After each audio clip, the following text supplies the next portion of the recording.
காசா முழுவதும் இஸ்ரேலிய தாக்குதல், பலர் உயிரிழப்பு. கைதிகளை விடுவிப்பதில் நெதன்யாகு தோல்வியடைந்ததை இஸ்ரேலில் உள்ள எதிர்க்கட்சி அரசியல்வாதிகள் விமர்சிப்பு. அமெரிக்காவிடமிருந்து பெரும் பில்லியன் கணக்கான டாலர் ராணுவ உதவியை நிறுத்திய இஸ்ரேல். காசாவில் போர் நிறுத்தம் குறித்து தீவிர பேச்சுவார்த்தைகளுக்கு அழைப்பு, ஜேர்மன் வெளியுறவு அலுவலகம். ஆப்கானிஸ்தானில் செஸ் விளையாடுவதற்கு தலிபான் அரசு தடை விதிப்பு. இதற்கு முன்னர் நீங்கள் உங்களுடைய சேனலை தினமும் பார்வையிடும் பார்வையாளரா அல்லது புது பார்வையாளரா என்பதை கீழே இருக்கும் கமெண்ட்ஸ் பக்கத்தில் மறக்காம பதிவிடுங்க. அத்துடன் முதன்முறையாக எங்களுடைய சேனலை பார்வையிடுகிறீர்கள் என்றால் சப்ஸ்கிரைப் பண்ணி உங்கள் ஆதரவை வழங்குங்க. வாங்க காணொளிக்குள் போகலாம்.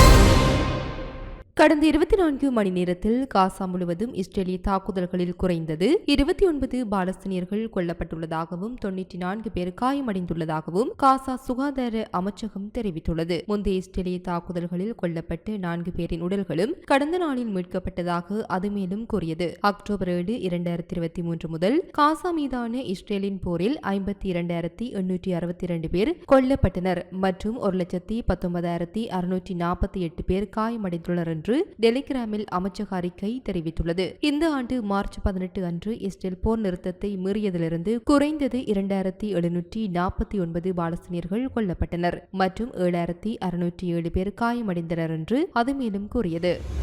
மேலும் காசாவில் உள்ள மனிதாபிமான நிலைமையை கற்பனைக்கு அப்பாற்பட்டது என பாலஸ்தீன அகதிகளுக்கான ஐநா நிறுவனம் விவரித்துள்ளது. வான்வெளி தாக்குதல்கள், முற்றுகைகள் மற்றும் பட்டினி தொடர்கின்றது. பல்லாயிரக்கணக்கானோர் கொல்லப்பட்டனர் மற்றும் காயமடைந்தனர் என்று அந்த நிறுவனம் டுவிட்டரில் ஒரு பதிவில் தெரிவித்துள்ளது. இடம்பெயர்ந்த குடும்பங்கள் சரிந்து வரும் உள்கட்டமைப்பு, கழிவுநீர் பெருக்கெடுத்து ஓடுதல் மற்றும் காலியான சந்தைகளை எதிர்கொள்கின்றன. முக்கிய மனிதாபிமான மற்றும் வணிக பொருட்கள் காசாவை அடைவதை உறுதி செய்வதற்காக முற்றுகை நீக்கப்பட வேண்டும் என குறிப்பிட்டுள்ளது. அலெக்சாண்டரை விடுவிப்பதற்காக அமெரிக்கா கமாசுடன் நேரடி பேச்சுவார்த்தை நடத்திய பிறகும் காசாவில் மீதமுள்ள கைதிகளை விடுவிப்பதில் நெதன்யாகு தோல்வியடைந்ததை இஸ்ரேலில் உள்ள எதிர்க்கட்சி அரசியல்வாதிகள் விமர்சித்து வருகின்றனர். அமெரிக்கா இஸ்ரேல் கைதிகளின் விடுதலை வரவேற்கத்தக்கது மற்றும் உற்சாகமானது என்று ஜெய்ஸ் அடிட் கட்சியின் தலைவர் ஜெய்ர் லாபீட் கூறினார். ஆனால் மீதமுள்ள அனைத்து கைதிகளையும் வீட்டிற்கு அழைத்து வருவதற்கான பரந்த ஒப்பந்தத்திற்கு இது வழிவகுக்கும். கமாஸிற்கும் அமெரிக்காவிற்கும் இடையே நேரடி தொடர்புகள் இருப்பதாக வரும் செய்திகள் இஸ்ரேலிய அரசாங்கமும் அதன் தலைவரும் செய்து அவமானகரமான ராஜதந்திர தோல்வியாகும். கடத்தப்பட்டவர்கள் எங்களுடையவர்கள், அவர்கள் திரும்பி வருவதற்கான பொறுப்பு அரசாங்கத்திடம் உள்ளது என்று அவர் ட்விட்டரில் குறிப்பிட்டுள்ளார். இஸ்ரேலிய மீள்தன்மை கட்சியின் பென்னி கான்ஸ்டிடம் நெதன்யாகுவை தனது பொறுப்பை நிறைவேற்ற வேண்டும் என்று அழைப்பு விடுத்தார். மேலும் இஸ்ரேலிய அரசாங்கத்திற்கு எந்த முன்முயற்சியும் பொறுப்பும் இல்லை என்பதை பார்க்க அவரது வயிறு திரும்புகிறது என்றார். இதற்கிடையில் இஸ்ரேலிய ஜனநாயக கட்சியின் தலைவரான ஜார்ஜர் கோலன், எடன் அலெக்சாண்டர் அமெரிக்க குடியுரிமை பெற்றிருப்பதால் மட்டுமே விடுவிக்கப்படுகின்றார் என்பது அவமானகரமானது என்று மாரிடம் கூறினார். இஸ்ரேலிய சிப்பாயான அலெக்சாண்டருக்கு அமெரிக்க ஜனாதிபதியின் உதவி தேவைப்பட்டது குறித்து அவர் அதிர்ச்சியை வெளிப்படுத்தினார்.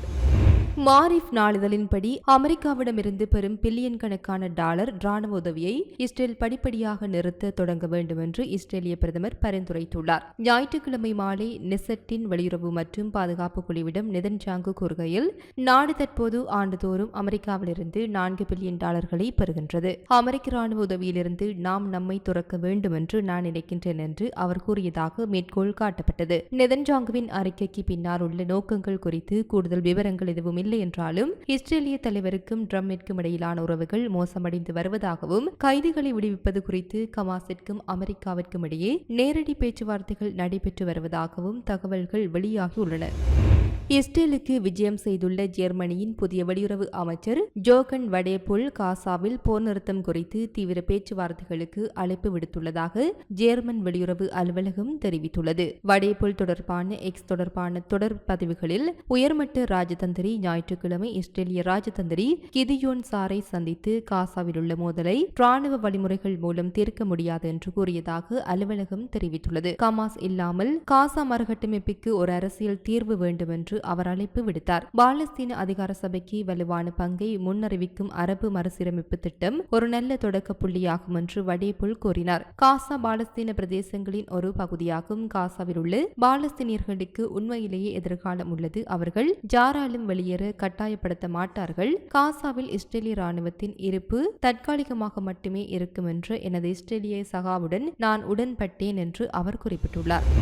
இந்த நிலையில் இன்று காலை நெதன்யாகுவின் அலுவலகம் ஒரு அறிக்கையை வெளியிட்டது. அதில் ஏடன் அலெக்சாண்டரின் விடுதலையை வரவேற்பதாக கூறியது. இருப்பினும் இஸ்ரேல் எந்தவிதமான போர் நிறுத்தத்திற்கும் அல்லது எந்த பாலஸ்தீனிய கைதிகளையும் விடுவிப்பதற்கும் உறுதியளிக்கவில்லை என்றும் அது கூறியது. ஹமாஸ் நிராகரித்த ஒரு சலுகை மேசையில் உள்ளது. இது விட்காப் திட்டம் என்று அழைக்கப்படுகின்றது. பல மாதங்களுக்கு முன்பு இஸ்ரேல் போர் நிறுத்த ஒப்பந்தத்தை முறித்துக் கொள்ள முடிவு செய்த பின்னர் நடந்த பேச்சுவார்த்தைகளின் போது அந்த ஒப்பந்தத்தின் இரண்டாம் கட்டத்திற்கான பேச்சுவார்த்தையை அவர்கள் விரும்பவில்லை என்பதால் அது வழங்கப்பட்டது. அதற்கு பதிலாக போரை முடிவுக்கு கொண்டு வருவதற்கு உறுதியளிக்காமல் அதிகமான கைதிகளை விடுவிக்க முடியும் வகையில் அந்த ஒப்பந்தத்தின் முதல் கட்டத்தை நீடிக்க அவர்கள் விரும்பினர். ஆனால் இப்போது இஸ்ரேலியர்கள் எந்தவொரு பேச்சுவார்த்தையும் இன்னும் தாக்குதலுக்கு மத்தியிலும் காசாவிற்குள் தரைவழி நடவடிக்கைகளை விரிவுபடுத்தும் போது நடக்கும் என்றும் கூறுகின்றார்கள். இப்போது அலெக்சாண்டர் எப்போது காசாவிலிருந்து விடுவிக்கப்படுவார் என்பது இன்னும் தெளிவாக தெரியவில்லை. ஆனால் இஸ்ரேலியர்கள் அவரை விடுவிக்க ஒரு பாதுகாப்பான நடைபாதையை திறப்பதாக கூறுகின்றார்கள்.